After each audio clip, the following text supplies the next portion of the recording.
დაახლოებით საღამოს 9 საათზე დღის მთავარ თემებს ჩემს კოლეგებთან ერთად მე თამთასანიკიძე წარმოგიდგენთ. რამდენიმე წუთში თქვენ ნახავთ. ჩატარებული საძიებო სამუშაოების შედეგად დაზარალებულება უმცროსად მსხვერპლი არ იქნა აღმოჩენილი.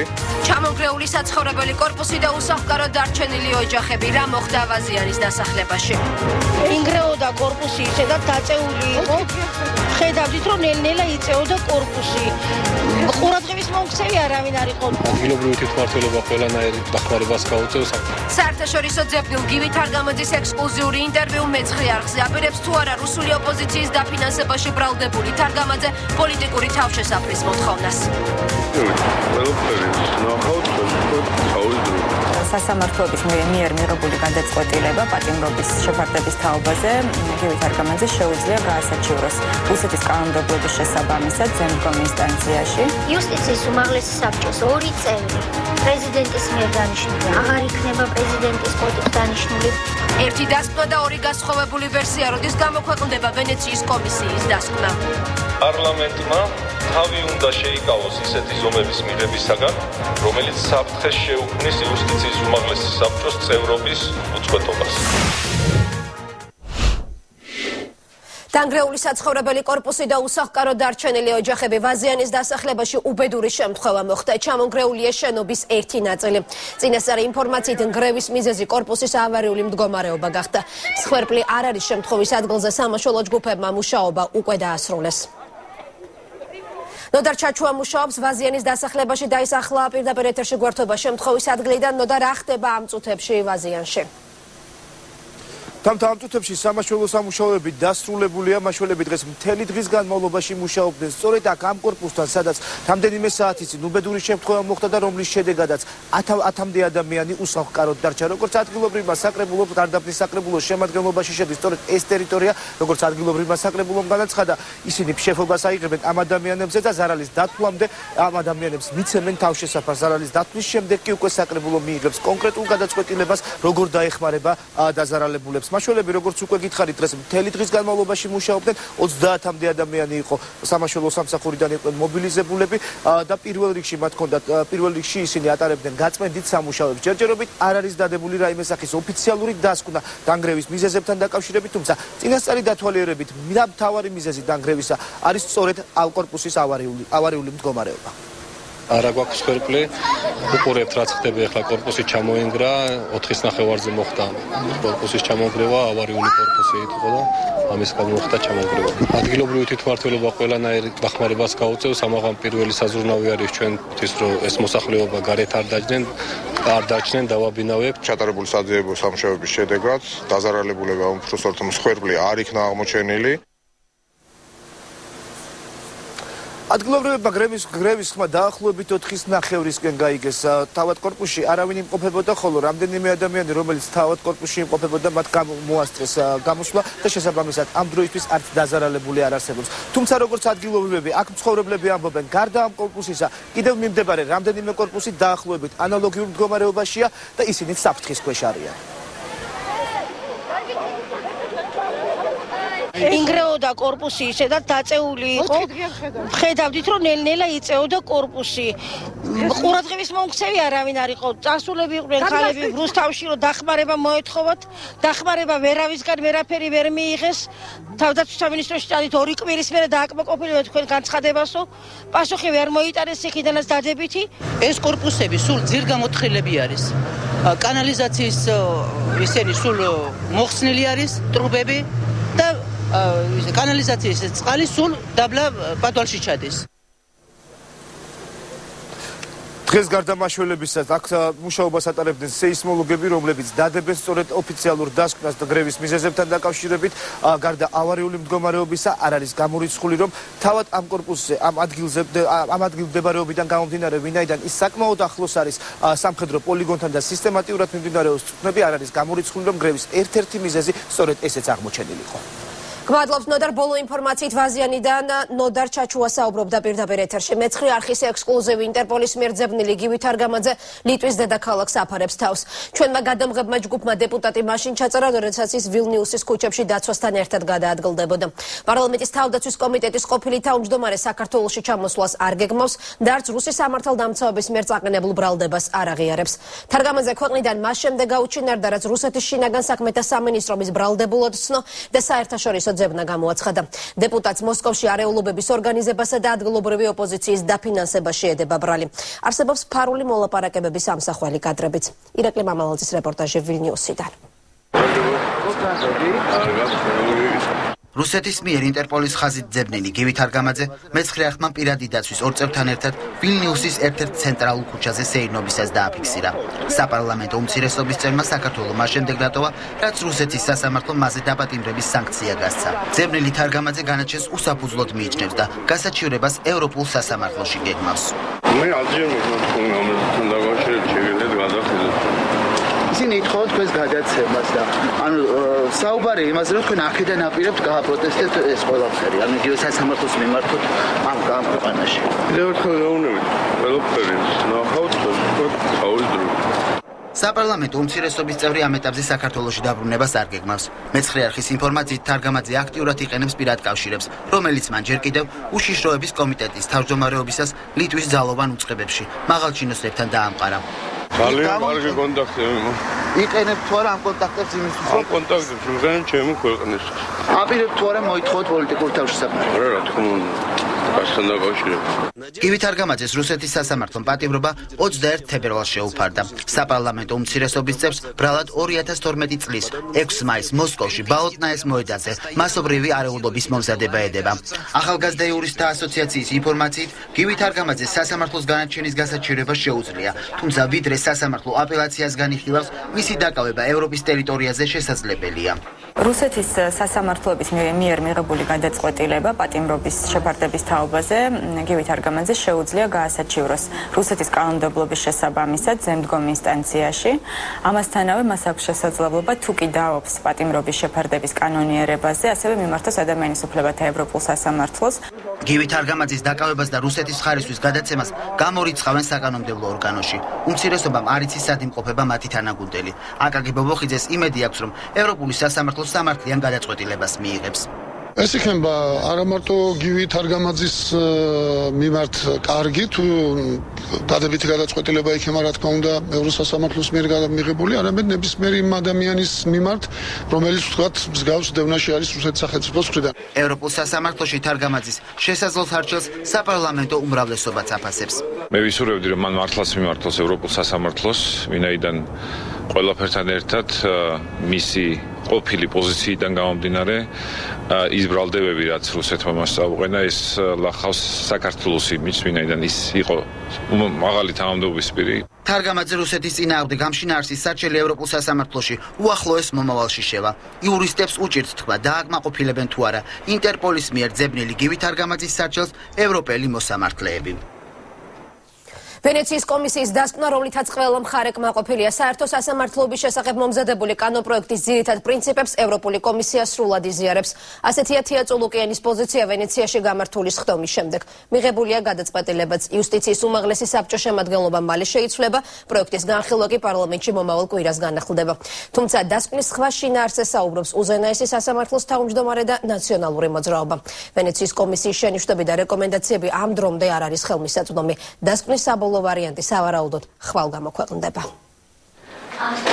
ვენეციის კომისიის ნებისმიერი რეკომენდაციის მიუხედავად იუსტიციის უმაღლესი საბჭოს შემადგენლობა მაინც შეიცვლება. კანონპროექტის ყველაზე სადავო ნაწილთან დაკავშირებით გადაწყვეტილება იუსტიციის მინისტრმა უკვე მიიღო. წულუკიანი მიიჩნევს, რომ ცვლილებებისთვის იუსტიციის უმაღლეს საბჭოში ახალი შემადგენლობაა საჭირო.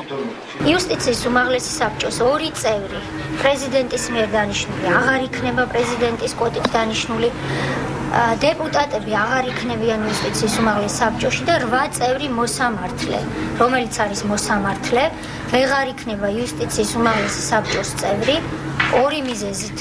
თუ ის არის ადმინისტრაციული კომიტეტის მიერ არჩეული და თუ ის არის თავმჯდომარე მოსამართლე. მოქმედი კანონმდებლობით იუსტიციის უმაღლესი საბჭოს 15 წევრიდან 2-ს პრეზიდენტი, 4-ს პარლამენტი, 8-ს კი უზენაესი სასამართლოს თავმჯდომარე წარადგენს.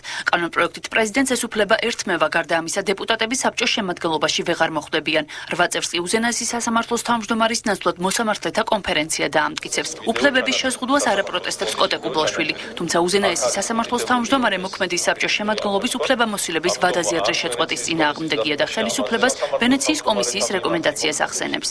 ვენეციის კომისიის მოსაზრებით სასამართლო ხელისუფლების მომავალი ფუნქციონირებისა და ორგანიზაციული საკითხების შემუშავების დროს პარლამენტმა თავი უნდა შეიკავოს ისეთი ზომების მიღებისაგან, რომელიც საფრთხეს შეუქმნის იუსტიციის უმაღლესი საბჭოს წევრობის უწყვეტობას.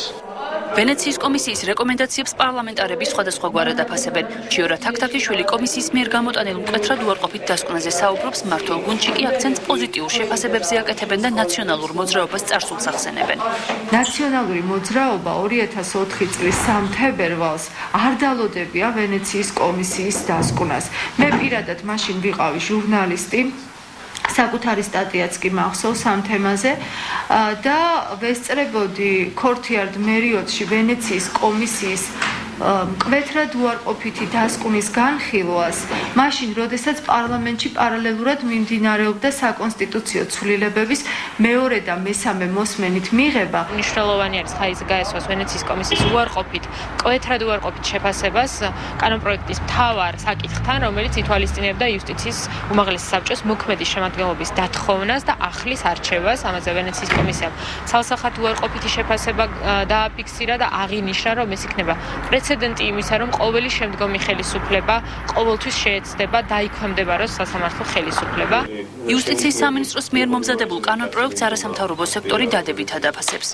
ძალიან ბევრი სიახლე ნოვაცია, რომელიც ამ კანონპროექტით შემოდის, ვენეციის კომისიის მიერ არის მოწონებული. იზრდება მოსამართლის როლი, დაკომპლექტების წესი იუსტიციის უმაღლესი საბჭოსი ბევრად უფრო დემოკრატიული ხდება და დეპოლიტიზაციის მიმართულებით ნაბიჯები გადაიდგმება. ვფიქრობთ, რომ ზოგადად ამ კანონპროექტის მიღება ხელს შეუწყობს იმას, რომ საქართველოში უფრო მიუკერძოებელი მართლმსაჯულების სისტემა ჩამოყალიბდეს. კანონპროექტის მეორე მოსმენით განხილვას პარლამენტი მომავალი კვირიდან შეუდგება. იუსტიციის დღეს მოქმედი უმაღლესი საბჭოს შემადგენლობას კი ახალი კანონის ამოქმედებიდან 2 კვირა მიეცემა. ამ ხნის განმავლობაში მოსამართლეთა კონფერენცია საბჭოს შემადგენლობას თავიდან დააკომპლექტებს. საზოგადოებრივი მაუწყებლის სამეურვეო საბჭო უსუფაშვილისა და ხიდაშელის წინააღმდეგ ბორდი პოლიტიკურ ზეწოლაზე საუბრობს. არგუმენტად დეპუტატ თინა ხიდაშელის მიერ სოციალური ქსელით გავრცელებული კომენტარი სახელდება, სადაც პარლამენტის წევრი მედია კოალიციას პირველი არხის მიმართ გააქტიურებისკენ მოუწოდებს. საბჭოს ბრალდებებს კატეგორიულად უარყოფს ტელევიზიის თანამშრომელთა საინიციატივო ჯგუფი, რომელიც ბორცვ უნდობლობას უცხადებს და მის გადადგომას ითხოვს. სამეურვეო საბჭოს პროტესტისა და უკმაყოფილების მთავარი მიზეზი მაუწყებლობის შესახებ მომზადებული კანონპროექტია, რომელიც ბორდის დაკომპლექტების წესს რადიკალურად ცვლის. ძალიან მნიშვნელოვანია, რომ საზოგადოებრივი მაუწყებელი ისევ დადგეს საზოგადოების დღის წესრიგში. რატომ უჩერებენ ვახოსანაიას გადაცემას, არავინ იცის. აქამდე პოლიტიკურ ცენზურას კატეგორიულად უარყოფდა გიან ჭანტურია. ახლა თავად ჟურნალისტები საუბრობენ ცენზურაზე. ეს განცხადება მედია ექსპერტმა ნინო დანელიამ სოციალურ ქსელ Facebook-ზე გამოაქვეყნა. კომენტარებში მას საზოგადოებრივი ორგანიზაციების წარმომადგენლებთან ერთად თინა ხიდაშელი ეხმაურება.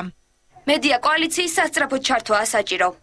ნინო, ნამდვილად მედია კოალიციის გააქტიურებაა საჭირო. თუ იქ რამე პოლიტიკური მოხდება, მხოლოდ თქვენი გააქტიურებით იქნება შესაძლებელი. ინიციატივა თქვენ უნდა აიღოთ ხელში და არა მხოლოდ ამ საქმეში.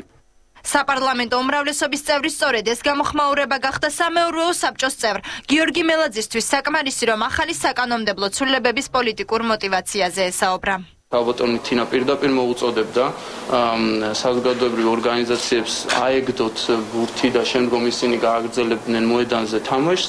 ეს თამაში მიმდინარეობს დღეს ბატონი დავით უსუფაშვილის ორკესტრირებით. ამაზე მე სერიოზულ კომენტარს გავაკეთებ, როდესაც საუბრობს კაცი, რომლის ორგანიზაციასაც 7 წლის განმავლობაში მონოპოლიზებული ქონდა მედია და რომელიც ერთ-ერთი ავტორია, მაგალითად ტელეკომპანია იმედში განხორციელებული პირდაპირ მნიშვნელობით მაროდიარობის.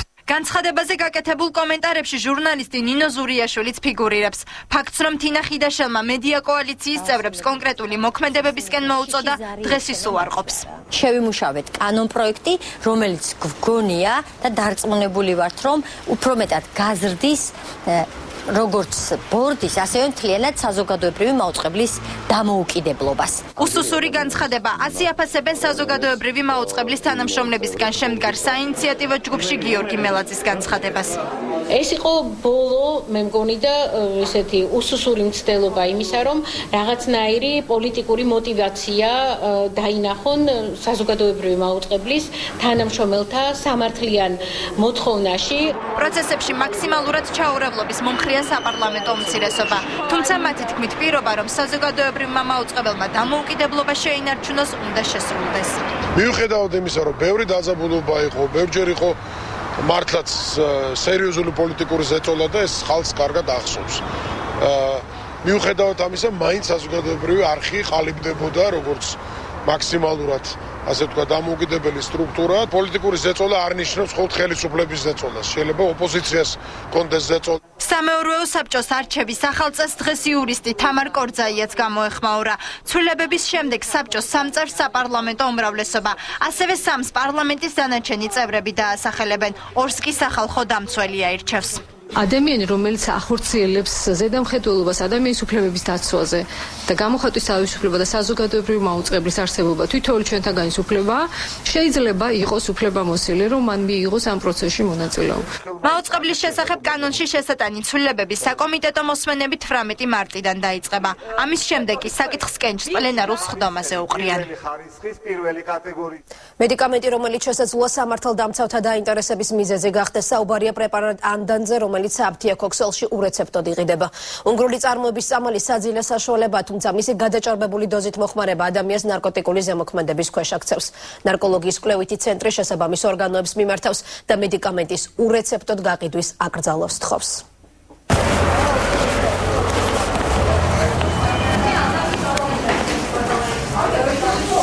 ანდანტე მინდა. ერთი და რამდენად ხშირად მოიხმარენ ამ წამებთან? ახალი პრეპარატი ანდანტე, რომელიც თინეიჯერებში ნარკოტიკული თრობის ყველაზე პოპულარული საშუალებაა, აფთიაქებში ურეცეპტოდ გაიცემა. ექსპერტიზის ეროვნული ბიუროს ყოფილი ხელმძღვანელი მაია ნიკოლეიშვილი გაზეთ ქრონიკაში განმარტავს, რომ საძილე საშუალება ზალეპლონის ჯგუფის მედიკამენტებით მკურნალობა ორ კვირაზე მეტხანს არ უნდა გაგრძელდეს. დადიან თითქოს ბალიშებზე დადის, მუხლებში მუხრილია, რაღაცა დარბილებული კუნთები, რომ შეხედავ თითქოს ესეთი სიარული აქვს. ძალიან რეაგირებენ გამღიზიანებელზე, ვთქვათ ხმოვანი გამღიზიანებელი. რაღაც ხმაური არის, გარეშე ხმაური, ის ამაზე უკვე გადაჭარბებულ რეაქციას იძლევა. ნარკოლოგიის სამედიცინო კვლევით ინსტიტუტში აცხადებენ, რომ მსგავსი ტიპის პრეპარატებზე კონტროლი უნდა დაწესდეს და აიკრძალოს პრეპარატის ურეცეპტოდ გაცემა. ექიმი ხათუნა თოდაძე ამბობს, რომ ბოლო პერიოდში პრეპარატ ანდანტეს აკრძალვის მოთხოვნით მშობლები და სკოლის დირექტორებიც მიმართავენ. მომართვიანობა უფრო გაძლიერდა ამ პრობლემასთან დაკავშირებით და აღმოჩნდა, რომ სამწუხაროდ დღეს ეს ერთ-ერთი ესეთი შედარებით მოდური საშუალება არის გაბრუებისთვის სწორედ ახალგაზრდებში, თინეიჯერებში და სკოლის მოსწავლეებში. აუცილებელია, რომ დღეს საქართველოში რაღაც ღონისძიებები გატარდეს, რათა აი ამ პრეპარატის ხელმისაწვდომობა განსაკუთრებით ახალგაზრდებისთვის შემცირებული იქნას. საქართველოში პრეპარატი უნგრეთიდან ფარმაცევტულ კომპანიებს ავერსა და PSP-ს შემოაქვთ. კომპანიებში აცხადებენ, რომ პრეპარატი მხოლოდ რეცეპტით გაიცემა. არის შემომწანი ავერსი, ჩვეულებრივი დისტრიბუტორი ფირმა არის ავერსი. და ეს პრეპარატი არის DDO რიხტერის, რომელიც იწარმოება უნგრეთში. იყიდება ურეცეპტოდ ნებისმიერ აფთიაქში. არის ნებისმიერ აფთიაქში, არ ვიცი იყიდება თუ არა. საერთოდ მცირე წვეულან ბავშვებს თამაშს არ ყიდიან აფთიაქში. ანუ აი დედამ დამაბარა და რეცეპტი გამომატანა, ეგრეც არ ეძლია რომ მცირე წვეულან ბავშვებს აფთიაქში. თუმცა განმარტების მიუხედავად პრეპარატის ურეცეპტოდ შეძენა არ გასჭირვებია ჩვენს არასრულწლოვან რესპონდენტს.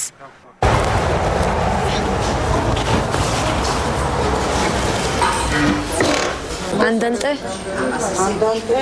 იმ წამებში შეიძლება. ხო, მოსულა, კი, რამდენი? 7-ია, 660. ჯანდაცვის სამინისტროში აცხადებენ, რომ მსგავსი ტიპის პრეპარატების კონტროლზე მუშაობა უკვე დაწყებულია. არალეგალურ მედიკამენტების არალეგალური მოხმარებით დაწყებული არის ძალიან დიდი სამუშაო, რომელიც მოიცავს ამაზე მე ცელი ბრიფინგი გავაკეთე თავის დროზე, რომელიც მოიცავს არა მარტო ამ ერთ კონკრეტულ მედიკამენტს, არამედ ამ პრობლემის სისტემურ მართვას. თუმცა სამწუხაროდ ადრეც ვიძახოდა და ეს საყოველთაოდ ცნობილი არის, რომ ამ ბაზარს ძალიან დიდი მოქნილობა ახასიათებს და მხოლოდ ერთი მიმართულებით რაიმე შეზღუდვის დაწესება არ არის პრობლემის გადამწყვეტი. პრეპარატი ანდანტე სამართალდამცავებისა და ნარკოლოგების კონტროლქვეშ ჯერ არ მოქცეულა. ექსპერტიზამდე აფთიაქებში ურეცეპტოდ იყიდებოდა ნარკოტიკული საშუალება სუბოტექსი და ლირიკაც. პროტესტი აგრარულ უნივერსიტეტში სტუდენტები განათლების სამინისტროს პოლიტიკურ ზეწოლაში ადანაშაულებენ. მიზეზი ავტორიზაციის საბჭოს დღევანდელი სხდომაა, სადაც უნდა გაირკვეს. გაუგრძელდება თუ არა კახაბენდუქიძის მფლობელობაში არსებულ უმაღლეს სასწავლებელს ავტორიზაცია. სხდომის ჩატარება მას შემდეგ გადაწყდა, რაც მარგოლაშვილის უწყებას უნივერსიტეტიდან დათხოვნილმა პროფესორ-მასწავლებლებმა მიმართეს. საჩევრის ავტორები სასწავლებელში არსებულ სწავლების დონეს აკრიტიკებდნენ. აგრარული უნივერსიტეტის სტუდენტები პროტესტის გამოსახატავად განათლების ხარისხის შემოწმების ეროვნულ ცენტრთან შეიკრიბნენ. ისინი უნივერსიტეტისათვის ავტორიზაციის შენარჩუნებას ითხოვენ.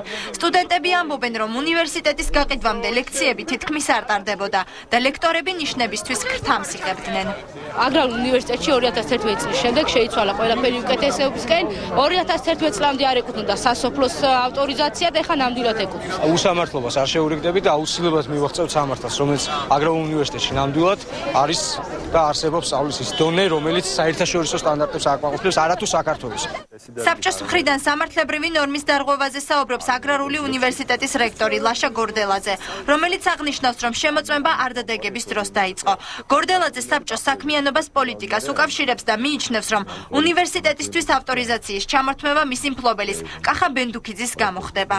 ის შენიშვნები და ხშირ შემთხვევაში სასაცილო შენიშვნები, რომელიც მონიტორინგის ჯგუფმა აგრარულ უნივერსიტეტის შესახებ დაწერა, ამ შენიშვნას არანაირი კავშირი არ აქვს განათლების ხარისხთან და ვფიქრობთ, რომ საბჭომ უნდა მიიღოს სწორი სამართლიანი გადაწყვეტილება და უნივერსიტეტს უნდა შეუნარჩუნდეს ავტორიზაცია, რომელიც კითხვის ნიშნის ქვეშ აღარ უნდა დადგეს არასოდეს. ჯობია ეს ამავე პოლიტიკური იყოს, ვიდრე არაპოლიტიკური.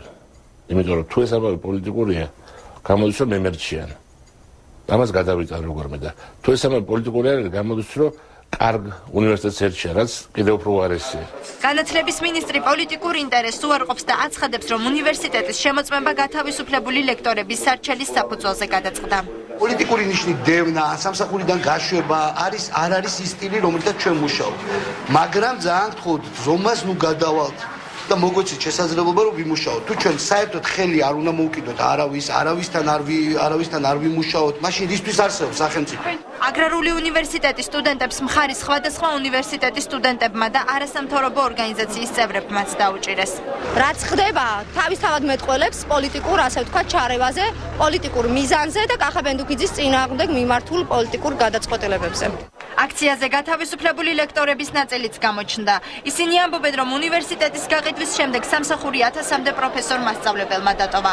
გათავისუფლებული ლექტორების განმარტებით აკრედიტაციის და ავტორიზაციის პროცესები 2011 წელს დაირღვა და აკადემიური პროცესი არასრულფასოვნად მიმდინარეობდა. ევრორემონტით გაკეთებული აუდიტორიები ნამდვილად ჯობია იმ დაფინანსების პირობებში მყოფ აუდიტორიებს, მაგრამ იმ რესურსს, რომელსაც თქვენ აღნიშნავთ, არ არის მხოლოდ აუდიტორიების გარემონტება. სტუდენტები ავტორიზაციის საბჭოს გადაწყვეტილებას ამ დრომდე ელოდებიან. ავტორიზაციის შეჩერების შემთხვევაში კი ისინი საპროტესტო აქციების გაგრძელებას აპირებენ. ავტორიზაციის საბჭო განათლების ხარისხის მართვის ცენტრში ამ წუთებშიც მიმდინარეობს გადაწყვეტილებას აგრარული უნივერსიტეტის სტუდენტების შენობის გარეთ ელოდებიან, სადაც საღამოს 4 საათიდან ახალგაზრდების მიერ ორგანიზებული საპროტესტო აქცია მიმდინარეობს. თამარ გოგესაშვილი იმყოფება განათლების ხარისხის მართვის ცენტრთან. თამარ, დასრულდა თუ არა საბჭოს ხდომა და რა ხდება აქციაზე? უკვე 2 საათია, რაც განათლების ხარისხის შემოწმების ეროვნულ ცენტრში ხდომა მიმდინარეობს. სწორედ დღეს უნდა გადაწყვიტონ ავტორიზაციის საბჭოს წევრებმა აგრარული უნივერსიტეტისთვის ავტორიზაციის შეწყვეტა შენარჩუნების საკითხი. საბჭოს წევრებს გადაწყვეტილების მიღება აქციის პარალელურად მოუწევთ. აქ შეიკრიბნენ სტუდენტები, ისინი აგრარული უნივერსიტეტისთვის ავტორიზაციის შესაძლო შეწყვეტას აპროტესტებენ. სხდომას საბჭოს წევრებთან ერთად ესწრებიან აგრარული უნივერსიტეტის უნივერსიტეტის ადმინისტრაციის წარმომადგენლები, ასევე სტუდენტთა საინიციატივო ჯგუფის წევრები და უნივერსიტეტიდან გათავისუფლებული პროფესორ-მასწავლებლები. უნივერსიტეტის რექტორი სხდომის პროცედურულ დარღვევებზე საუბრობს, მისი თქმით, საკითხის განხილვისას მხარეები თანაბარი რაოდენობით არ იქნა წარმოდგენილი. ის პროცესები, რაც უნივერსიტეტის გარშემო ხდებოდა, ხშირ შემთხვევაში სხვადასხვა პროცედურული დარღვევებით მიმდინარეობდა, თუნდაც დღევანდელი სხდომის დაწყებაც გარკვეული დარღვევებით შეინიშნება და მთლიანობაში ის მაგალითად ის ფაქტი, რომ სხდომა არის ღია, სხდომა არის საჯარო და ამ შემთხვევაში ჩვენთვის უცნობი პირების მიერ გარკვეულწილად დაიხურა სხდომა. აქციის მონაწილეები ამბობენ, რომ იმ შემთხვევაში თუ საბჭო უნივერსიტეტისთვის ავტორიზაციის შეჩერების გადაწყვეტილებას მიიღებს, ისინი საპროტესტო აქციებს განაგრძობენ. საბჭომ კი ეს გადაწყვეტილება უახლოეს საათებში უნდა მიიღოს. აქციის პარალელურად აქ მობილიზებულია საპატრულო პოლიციაც. აგრარულ უნივერსიტეტთან დაკავშირებით გადაწყვეტილება ჯერ მიღებული არ არის. თამარ გოგესაშვილი საუბრობდა განათლების ხარისხის მართვის ცენტრიდან. ახალი საქმე ძმებ ახალაიების მამის წინააღმდეგ როლანდ ახალაიას ამჯერად უნივერმაღი ენგურის ყოფილი დირექტორი უჩივის. პროკურატურაში სარჩელი უკვე შეტანილია. თამაზ წულაია სამეგრელოს ზემო სვანეთის ყოფილ პროკურორს თავისუფლების აღკვეთასა და უნივერმაღის შენობის გასხვისებაში ადანაშაულებს. ამავე საქმეზე სარჩელს ამზადებს შენობის ახალი მფლობელიც. დავით როგავას მტკიცებით უნივერმაღის შეძენის შემდეგ ახალაიების ოჯახი მის განწილებს ითხოვდა. სხვა შემთხვევაში კი დაჯარით ემუქრებოდა. ზუგდიდვაჭრობის აქციონერთა სამეთვალყურეო საბჭოს ყოფილი დირექტორი როლანდ ახალაიას ბიზნეს ინტერესების გამო დაჭერასა და მისი აქციების გასხვისებაში ადანაშაულებს. მას შემდეგ რაც ახალაიასთან დაბარებულმა თამაზ წულაიამ ბიზნესის დათმობაზე უარი განაცხადა, მალევე იარაღის უკანონო ტარებისთვის დააკავეს. და როლანდ ახალაია რეკავდა დღე და ღამე. მაშინ როდესაც ჩემი სტატიები 226-ის პირველი და 17-ის პირველი იმსახურებდა ჯარიმებდა რაღაცებს, არაფერი გარკვეულ იმისას რომ მაქსიმალური 4.5 მომცეს. მერგებოდა ნახევრით გამოსვლა ასნაირი რაღაცები, მაგრამ მე იქ ვჭირდებოდი, იმიტომ რომ მაშინ აქ უნგურის საკითხები წამოიჭრა უნივერმაგის. წულაია ამბობს, რომ ის აქციების ყველაზე დიდ წილს 17% ფლობდა. ციხეში ყოფნის დროს კი 2006 წელს ახალაიას დავალებით აქციონერებმა მისი წილი დავით როგავაზე ისე გაყიდეს, რომ არაფერი უკითხავთ. წულაიას განცხადებით აქციონერებს მესამე პირზე წილის გაყიდვა წესდებით ეკრძალებოდათ. როგავას ვერანაშაულებრო, ჩემთან შევთანხმებლად, ჩემთან მადლულად ეს საერთაშორისო ენგური გაიტანეს, რომელიც სულ მათ არ ჰქონდათ. ესენი გააქციეს, მე ნეიტრალიზებული ვარ არაფერს ამბლაბარაკობ და ჩაივდო ხელში ახალაიამ და მეგის ქარდა. თამაზ წულაიას ადვოკატი აცხადებს, რომ უნივერმაღის შენობის მფლობელი საჯარო რეესტრში წლებია მითითებული არ არის. ირაკლი კაპანაძე ახალაიას პასუხისგებაში მიცემას და ჩამორთმეული ქონების უკან დაბრუნებას ითხოვს. თამაზ წულაიას ოფიციალური საბუთების მიხედვით, რომელიც საბროკერო კომპანიის მიხედვით მოხდა ამ აქციების შესყიდვა, ნომინალის მიხედვით რო ვიანგარიშოთ გადახდილი აქვს 71,000 ლარი. რუსეთში მოღვაწე ბიზნესმენმა დავით როგავამ ზუგდიდის ცენტრში მდებარე შენობა $300,000 შეიძინა. ამის შემდეგ მას პრობლემები როლანდ ახალაიასთან ექმნება. ხარის მაშინდელმა პროკურორმა ბიზნესმენს ჯერ შენობის წილების, შემდეგ კი თლიანი შენობის გადაფორმება სთხოვა. გადაფორმებაზე უარის თქმის შემდეგ როგავა მუქარების გამო იძულებული გახდა საქართველოს დაეტოვებინა. ბიზნესმენი აცხადებს, რომ ობიექტი კანონიერად შეიძინა. მითხრეს, რომ არავითარი პრობლემა არ არის, მარტო არის პროკურორი დაინტერესებული აი ამ პირადი შენობით. რომეო საჯაიათგან მოდიოდა მუქარები, რომ დაიჭერდა ჩემს მეუღლეს, იმიტომ რომ მეუღლე არის ფლობელი ეს ყველაფერი უნივერმაგის. ხო და მოდიოდა მუქარა რო ხათუნასაც დაიჭერდნენ, ჩვენს დაგიჭერდნენ, ყველას დაგიჭერდნენ, თუ ჩვენ ესე იგი არ ჩავაბარებდით, არ ვაჩუქებდით და რაღაცა ზეწოლები იყო. პროკურატურაში უნივერმაგის საქმეზე ძიება უკვე მიმდინარეობს. საქმეში როლანდ ახალაიას მარჯვენა ხელის ყოფილ პროკურორ რომეო საჯაიას ბრალეულობა იკვეთება. საქმეზე იკვეთება სამეგრელოს ზემო სვანეთის საოლქო პროკურატურის საგამოძიებო ნაწილის ყოფილი უფროსის რომეო საჯაიას ფიგურა. როლანდ ახალაია მეცხრე არქის ზარებს მთელი დღის განმავლობაში არ პასუხობს. ახალაიები არ იმყოფებიან არც ზუგდიდის სახლში. მამა ახალაია არ გამოჩენილა დღეს არც პარლამენტში. პროტესტის ფონზე მიმდინარე გასტროლები დასრულებულია. ერისიონი საქართველოში დაბრუნდა. ხალხური ცეკვისა და სიმღერის სახელმწიფო ანსამბლს აეროპორტში ტაშით დახვდნენ.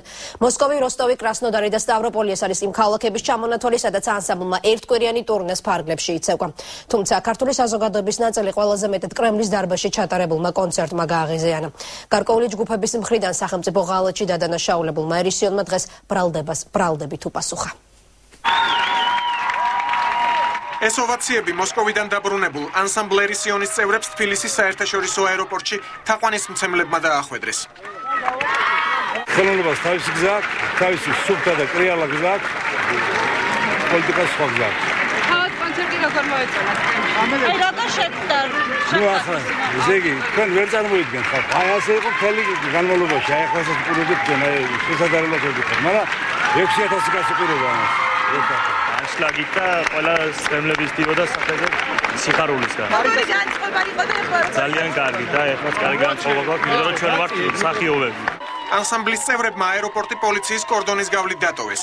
ეს იყო პრევენცია მოქალაქეთა იმ ნაწილისგან დასაცავად, რომლებიც ამ დღეებში კრემლის დიდ საკონცერტო დარბაზში ერისიონის კონცერტს აპროტესტებდნენ. ერისიონმა გაიმარჯვა. ერისიონმა ქართული დროშა დაეჭირა რუსეთში, კრემლში. ერისიონმა იცეკვა ხორუმი. ქართველო ხელი ხმალს იკა, რა ეს გააკეთა. იმის შემდეგ რომ გავიგეთ რომ მოღალატებად გამოგვაცხადეს თვითის ქართველები ვისი ცხოვრობდნენ შეურაცხყოფილი დარჩნენ. ის ქართველები რომლებიც არ შორდებოდნენ და დაგვევდნენ თან. რაც ქვია მოღალატე. მოღალატე ისიც ვინ არის? მე ვიტყვი თავად. ვინც სამაჩაბლოში და აფხაზეთში რუსული დროშა აფრიალებდა. და ჩვენ კრემლში ქართული დროშა ვაფრიალებთ. კრემლში ქართული დროშა. აი ვინ არის? ერისიონი. ანსამბლის წევრები გასტროლებით კმაყოფილნი არიან. ჩვენ ღვთისმსათნო მისიით, ნათელი მისიით წავედით იქ და ყოველი წარმოდგენის შემდეგ ჩვენ წმუნდებოდით უფრო და უფრო იმაში, რომ ეს მოგზაურობა აუცილებლად უნდა შემდგარიყო და ეს მოგზაურობა შედგა, იმიტომ რომ ქართველი და რუსი მაყურებელი ცრემლ-მორეული ოვაციებით, სასწაული დადებითი მუხტით იყო განწყობილი. ეს მოგზაურობა შედგა. მნიშვნელობა არ აქვს, სად გამოდივართ, გული სული ჩადებული იყო ყველაფერში. ხელმა ანსამბლმა ავიხარჯეთ ბოლომდე და კიდე ერთხელ, რა ვიცი, როგორც ეკუთვნის ერისიონს და ქვეყანას და ჩვენს სამშობლოს აი ესე მოვიქეცით რა. მეტი არაფერი. და საოცარი მაყურებელი, როგორც ყოველთვის საოცრად მონატრებული და ძალიან დიდი აჟიოტაჟი. ერისიონის საგასტროლო პროგრამა რუსეთის ქალაქებში ერთი კვირის განმავლობაში მიმდინარეობდა. კონცერტები სრული ანშლაგით ჩატარდა. გამოშვებაში რეკლამის როა რამდენიმე წუთში დღის სხვა მთავარი თემებით ბრუნდებით. მე გაგვანთავისუფლეს მხოლოდ თავისუფალი სიტყვისთვის. ერთ-ერთი რასაც უთითებდით ჩაატარეთ წამლების ტენდერი და არა გვაქვს ხუთში დექსამეტაზონი ალერგიას და სპაზმების დროს. მედიკოსების გაფიცვა გრძელდება. ჯანდაცვის მინისტრი ამ წუთებში გაფიცულ ექიმებს ხვდება. პირდაპირ ჩართვა ჯანდაცვის სამინისტროდან. ექიმების, რომლებიც პროტესტს გამოხატავენ, ასე ვთქვათ, საინიციატივო ჯგუფის ნამდვილად არ შეიძლება. მზად ვართ ყველა ჩვენთაგანი, რომ განვიხილოთ ყველა შესაძლო ვარიანტი. დავბრუნდით პირდაპირ ეთერში. ეს არის ახალი ცხრა ზემოშიმშილი ექიმები და გაშლილი კაროები სასწრაფო სამედიცინო დახმარების ცენტრიდან გათავისუფლებული თანამშრომლები ხელმძღვანელობას უპირისპირდებიან. აქციის მონაწილეებს რამდენიმე მოთხოვნა აქვთ, მათ შორის მენეჯმენტის შეცვლა და ახალი სამეთვალყურეო საბჭოს შექმნა, რომელიც ცენტრში არსებულ პრობლემას შეისწავლის. ადმინისტრაცია გადადგომას არ აპირებს, ანალოგიურია მერიის პოზიციაც, რომელსაც სასწრაფო დახმარების სამსახური ექვემდებარება. სასწრაფო სამედიცინო სამსახურის უმცროსი ექიმი ზურაბ ლატარია ამ კარავში 7 მარტიდან შიმშილობს. პროტესტის მიზეზი სამსახურიდან გათავისუფლებაა. ჩვენ გაგვანთავისუფლეს მხოლოდ თავისუფალი სიტყვისთვის, მხოლოდ იმისთვის, რომ ბატონ ჩიხრაძეს მიუთითეთ თავის უნარობის გამო. თავისუფალი სიტყვის გამო დასჯილად თავს კიდევ 3 თანამშრომელი მიიჩნევს. ისინი სასწრაფო დახმარების ცენტრის ეზოში უკვე მეხუთე დღეა შიმშილობენ. ერთ-ერთი რასაც უთითებდით ჩაატარეთ წამლების ტენდერი და არა გვაქვს ხუთში დექსამეტაზონი ალერგიას და სპაზმების დროს, რომელიც ამ პერიოდში უკვე მწვავედ არის, აუცილებლად ჭირდება სასწრაფოს ექიმებს და რაც შეეხება მისამართებზე 2 საათიანი დაგვიანებები, ამის გამოსწორებებს როგორც კი ვეუბნებოდით, რომ რა გზებით შეიძლება გამოსწორებულიყო, ეს იყო მიზეზი ჩვენი გაშვების სამსახურიდან. ჩემი კოლეგები უკანონო თავისუფალი სიტყვის გამოხატვის გამო განთავისუფლებული არიან სამსახურიდან და მე სოლიდარობის მიზნით გამოვდგები გვერდში და მათთან ერთად დავიწყე შიმშილობა. აქციაზე შეკრებილებმა დღეს იმ პრობლემების შესახებ ისაუბრეს, რაც ახალი ხელმძღვანელობის შემდეგ სასწრაფო სამედიცინო დახმარების ცენტრში შეიქმნა. მოშიმშილებისადმი სოლიდარობა გამოხატეს და სისტემური პრობლემები გააპროტესტეს მედიკოსთა დაცვის ლიგამ და ცენტრის სხვა თანამშრომლებმა. გაუსაზრდელი პირობები გამოიხატება იმაში, რომ მორიგე ექიმი 24 საათის განმავლობაში ასრულებს 25-ზე მეტ მისამართს. მოსახლეობამდე დაგვიანებით მიდის ბრიგადები. დაგვიანებულ მისამართზე უშუალოდ ავადმყოფთან პაციენტთან ხვდება ისევ ექიმი. მთელი აგრესია მოსახლეობის მოდის მორიგე ექიმთან. ექიმს მეაჩნია მძიმე ავადმყოფი უნდა მიიყვანო უახლოეს საავადმყოფოში, რომელიც არის მორიგე და სადაც აღმოუჩენენ მას დახმარებას. ავადმყოფის სიცოცხლეს ხან წუთები წვეტენ. ეს ადამიანები კი მათ აიძულებდნენ მieყვანათ იმ კლინიკაში, რომელიც მათ უთხრეს. რის გამოც გამოთქვეს მათ სამართლიანი პროტესტი. აქციის მონაწილეები გამოსავალს ადმინისტრაციის შეცვლაში ხედავენ. მერის სოციალური მომსახურებისა და კულტურის საქალაქო სამსახურის უფროსმა დღეს განმარტა, რომ კახაჩიხრაძე სამსახურიდან არ გათავისუფლდება. მოშიმშილეებს კი უფლებების დასაცავად სასამართლოსკენ მიუთითა. ქალაქის მერე არაპირებს სასწრაფოს ხელმძღვანელობის შეცვლას. მე ვფიქრობ, რომ ამ ფორმით საუბარი ექიმების, რომლებიც პროტესტს გამოხატავენ, ასე ვთქვათ, საინიციატივო ჯგუფის ნამდვილად არ შეიძლება, მათ შეითავისეს რატომღაც სამეთვალყურეო საბჭოს უფლებები. თავად ცენტრის ხელმძღვანელი გადადგომას არაპირებს. ის აქციის მონაწილეთა ვერც სხვა მოთხოვნის შესრულების შესაძლებლობას ხედავს. ბრიგადები ვერ დაემატება, იმიტომ რომ ბიუჯეტი არის შეზღუდული. ამ ბიუჯეტის ხარჯზე მაგათი ხელფასი გაიზარდა ძალიან 20%-ით უფროსი ექიმების, 70%-ით უმცროსი ექიმების და 50%-ით მძღოლების. რთულია, რომ თვეში ერთხელ შეიცვალოს ხელმძღვანელობა, სამსახურის მუშაობას არ წაადგება. თუმცა მზად ვართ ყველა ჩვენთაგანი, რომ განვიხილოთ ყველა შესაძლო ვარიანტი, რომელიც იქნება სისტემის ოპტიმალური მართვისთვის საუკეთესო. ჯანდაცვის სამინისტროში აცხადებენ, რომ სასწრაფო სამედიცინო სამსახურში არსებული პრობლემების მოგვარების გზები არსებობს და მათ აქციის მონაწილეებთან განხილავენ. ჯანდაცვის სამინისტრო დაპირისპირებულ მხარეებს მოლაპარაკებას თავაზობს. სერგიენკოს უწყებაში ამ წუთებში საგანგებო შეხვედრა მიმდინარეობს, რომელსაც საპროტესტო აქციის მონაწილეები და მერიის წარმომადგენლებიც ესწრებიან. ქეთი ფარცხალაძეს ჩავთავთ ახლა ჩვენ სამინისტროდან პირდაპირ ეთერში. ქეთი, ხომ არ დასრულდა უკვე შეხვედრა?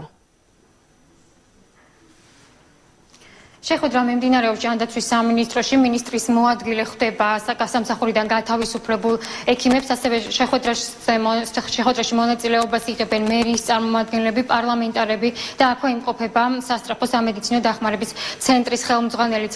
როგორც შეხვედრის დაწყებამდე მინისტრის მოადგილემ განაცხადა, მათ სურდათ უშუალოდ მოესმინათ პრობლემების შესახებ ექიმებისგან და მათთან ერთად ემსჯელათ ცენტრში არსებული პრობლემების გადაჭრის გზებზე. რაც შეეხება თავად მოშიმშილებს, ისინი აცხადებენ, რომ მათი მთავარი მოთხოვნა გახლავთ ცენტრის დირექტორის გათავისუფლება, რადგან ცენტრში შექმნილ პრობლემებს სწორედ მას უკავშირებენ, თუმცა მზად არიან განიხილონ ყველა ის წინადადება, რომელიც არსებული პრობლემების მოგვარებისკენ იქნება მიმართული. ექიმის კომპეტენციას განეკუთვნება ის საკითხები, რომელსაც ისინი აყენებენ. ამ შემთხვევაში ეს არის რაღაც ჰოსპიტალიზაციის სისწორე თუ არა სისწორე, იქ არის რაღაცა, არ ვიცი, ძირითადად მოთხოვნები ისეთია რაღაცა გაურკვეველი, რომელიც არ არის ბოლომდე ჩამოყალიბებული ქაღალდზე, რომ ვიცოდეთ კონკრეტულად რა სიტყვები და რა პასუხები გაეცეთ მათ. ჩვენ აქ ვერც ხელმძღვანელობას დავაძალებთ, რომ შეძადდა ის დატოვე ამ პირიქით. შეიძლება ეს გახდეს სასამართლო დავის საგანი და იქ თქმული და მართალი გაერჩევა. აუცილებლად უნდა გაუმჯობესდეს სასწრაფო სამედიცინო სამსახურის მუშაობა. ეს მუშაობა უნდა გაუმჯობესდეს ყოველ მიზეზის გარეშე, იმიტომ რომ ჩვენ პაციენტებს მიეცეთ უკეთესი სასწრაფო სამედიცინო სამსახური. ამისთვის ჩვენი აზრით აუცილებელია, რომ გადადგეს ჩვენი ადმინისტრაცია. თუ აქ მოგცემენ და დაგვისაბუთებენ, რომ ეს არ არის საჭირო და მაინც გაუმჯობესდება, ვიფიქრებთ ამ თემაზე, მაგრამ ჩვენი აზრით ჩვენ ხმად ვართ დარწმუნებული, რომ ამ ადმინისტრაციის პირობებში ეს არ მოხდება. ეხლა შეხვედრაზეა დამოკიდებული, თუ როგორ გაგრძელდება ის პროტესტი, რომელიც სასწრაფო სამედიცინო დახმარების ცენტრის თანამშრომლებმა 5 დღის წინ დაიწყეს. ისინი დღეს აცხადებდნენ, რომ თუ კი შეთანხმებას ვერ მიაღწევენ, ისინი მშრალ შიმშილობაზე გადავლენ. მე შეგახსენებთ, რომ 6 მარტს სასწრაფო სამედიცინო დახმარების ცენტრის 4 თანამშრომელი გათავისუფლდა სამსახურიდან. ისინი ამ გათავისუფლებას მიიჩნევენ უსამართლოდ, ამას აპროტესტებენ და შიმშილობით ფორმით გამოხატავენ ამ პროტესტს. შიმშილობის მე-5 დღე გახლდათ დღეს და სწორედ შეხვედრის დასრულების შემდეგ გაირკვევა, გაგრძელდება თუ არა მათი პროტესტი. მადლობა ქეთი ფარცხალაძე საუბრობდა ჯანდაცვის სამინისტროდან. გამქრალი ბავშვები რატომ ვერ ცოცხლობს ჰიდროცეფალიით დაავადებულთა დიდი ნაწილი საქართველოში 6 წელზე მეტხანს. ირკვევა, რომ ხშირ შემთხვევაში პაციენტებს მშობლები ბავშვთა სახლებში იტოვებენ, იქ კი პატარები ოპერაციისა და გაუტკივარების გარეშე გარდაუვალი სიკვდილისთვის არიან განწერულები. და ეს მაშინ, როცა ამერიკაში ამავე დაავადების მქონე ადამიანები უმაღლეს სასწავლებლებს ამთავრებენ. ამ თემას ცოტა ხნის წინ ვრცელი ანგარიში მიუძღვნა სახალხო დამცველმაც. დასკვნაში დაავადებულთა მიმართ სახელმწიფოსა და ექიმების დამოკიდებულება წამებად არის შეფასებული. თბილისის ჩულბავშვთა სახლში ჰიდროცეფალიის დიაგნოზით 8 ბავშვი წევს. წყალმანკის სახელით ცნობილი ამ დაავადების დროს ბავშვის თავის ტვინში დიდი რაოდენობით სითხე გროვდება, რაც ექიმების თქმით გენეტიკურ ფაქტორებთან, ინფექციასთან ან ტრავმებთან არის დაკავშირებული. ჰიდროცეფალიისას თავის ქალის გარე შემოწერილობა იზრდება, რაც სავარაუდოდ მძიმე, უწყვეტ ტკივილს იწვევს. დაავადების მკურნალობის ერთადერთი მეთოდი შუნტირება, ანუ სპეციალური მილის მეშვეობით თავის სითხისგან განტვირთვა. ამ მეთოდს საქართველოში იშვიათად მიმართავენ. შუნტირებას ყველა ბავშვი, როგორც ნეიროქირურგები ამბობენ, არ ექვემდებარება. ყველა დაავადებას გააჩნია პროგნოზი, რომელიც შეიძლება იყოს კეთილსაიმედო, არაკეთილსაიმედო. იწერება სიტყვა არაპერსპექტიული, იგულისხმება ამ დაავადების შემდგომში პროგნოზი. პროგრესირებადი მდგომარეობის გამო მათ არ უტარდებათ ტკივილის შემომცირებელი ინტერვენცია. ასეთი განაცხადი, რომ ვინმეს არ აქვს პერსპექტივა, აღმოჩნდა სრულიად უცხო და მიუღებელი ჩვენი მოწვეული ექსპერტებისთვის, ვინაიდან პერსპექტივა ძალიან შედარებით იცნება ვისთვის რას ნიშნავს პერსპექტივა.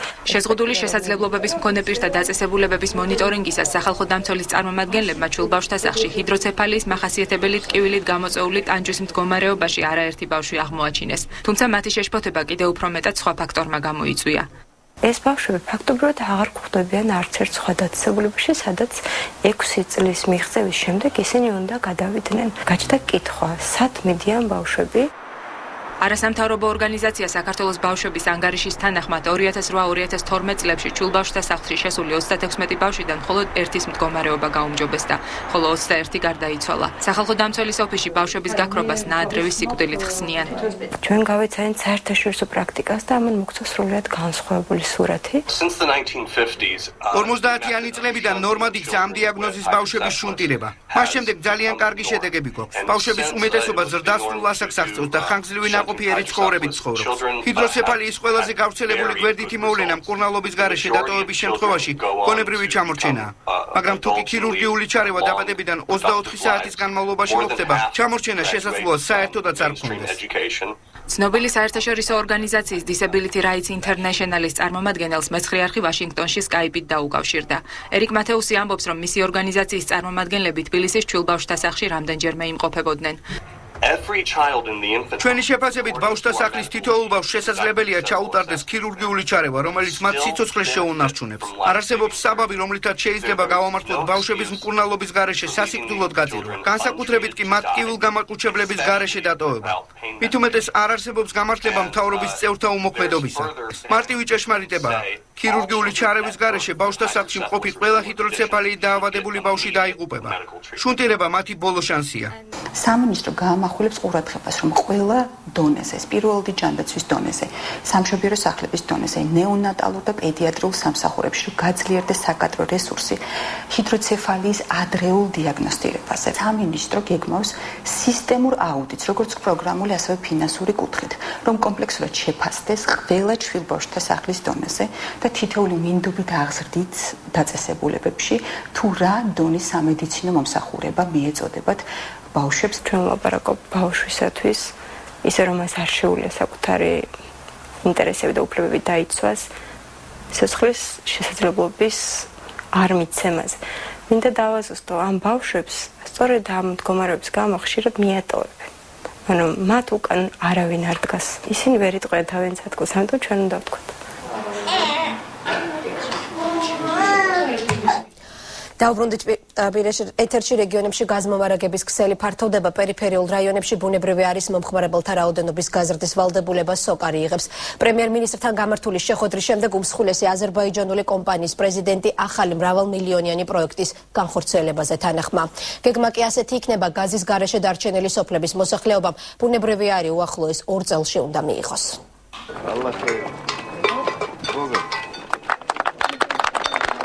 გაზის ჩირაღდანი გამოხატული კეთილინების ნიშნად. კომპანია სოკარი ქვეყნის რეგიონებში დამატებით 30,000 აბონენტის გაზიფიცირების ვალდებულებას იღებს. ბუნებრივი აერით უზრუნველყოფილი ოჯახების რაოდენობა პერიფერიებში მალე 200,000 მიაღწევს. Мы выполнили программу, которая была. Ამ დრომდე კონტრაქტით აღებული ყველა ვალდებულება სოკარს შესრულებული ჰქონდა. პრემიერ-მინისტრის თხოვნით რეგიონების გაზიფიცირების გეოგრაფიას ვაფართოვებთ. ახალი პროგრამა კიდევ რამდენიმე 10,000 აბონენტს მოიცავს, რომელიც აქამდე გაზით ვერ სარგებლობდა. საქართველოს გაზიფიცირებაში უკვე 132 მილიონი დოლარის ინვესტიცია ჩავდით. მიუხედავად იმისა, რომ პირველადი პროგრამა კაპიტალ დაბანდების 40 მილიონიან პაკეტს ითვალისწინებდა. აღებული ვალდებულების გათვალისწინებით ცხადია საინვესტიციო ოდენობა გაიზრდება, თუმცა ჯამურ მოცულობაზე საუბარი ნაადრევია. ამასთან სოკარი მოსახლეობის გაზმომარაგების ქსელთან მიერთების სტიმულირების სპეციალურ პროგრამას ახორციელებს, რომელიც მიერთების თანხის 2 წლიან განმავლობას გულისხმობს. ასე რომ წინაპირობები სრული გაზიფიცირებისთვის უკვე შექმნილია.